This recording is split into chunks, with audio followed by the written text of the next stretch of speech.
അസുഖം വരുന്നതിന് നമുക്ക് ഈ കോട്ട് ഫീവർ എന്നൊക്കെ നമ്മൾ പറയാറുണ്ട്. അതല്ലാണ്ട് യൂസ് ചെയ്യുന്ന ഒരു ഫ്രേസൽ വേർബ് ഉണ്ട്. അതെന്താണെന്നറിയോ?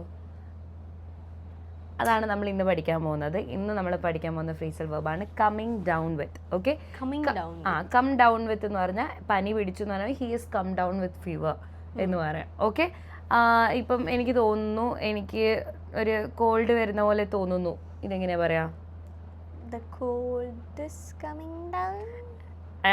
No, I think I'm coming down with the cold. I think I am coming down with cold. അങ്ങനെ വേണം പറയാൻ. ഓക്കെ, ഇന്നലെ രാത്രി അവൾക്ക് പനി വന്നു. Last night she have come down, came down. Come down. Past Came tense. down. Last night she came down with cold. പനിയടാ. പനി called ഒന്നല്ല, fever. Fever. She came down with a fever last night. എപ്പോഴും നമ്മൾ സമയം ലാസ്റ്റിലേക്ക് കൊടുക്കുക കേട്ടോ. യാത്രയ്ക്ക് ശേഷം പല വിദ്യാർത്ഥികൾക്കും flu പിടിപെട്ടു. After the trip,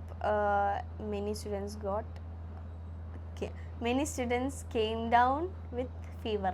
Flu. After the trip. Many students came down with the flu after the trip. Okay. കഴിഞ്ഞ മാസം അച്ഛന് മലേറിയ പിടിപെട്ടു. Last month. സമയം എപ്പോഴും ലാസ്റ്റിലേക്ക്. Okay. എനിക്ക് ബ്രെയിൻ വർക്ക് ആവുന്നില്ല.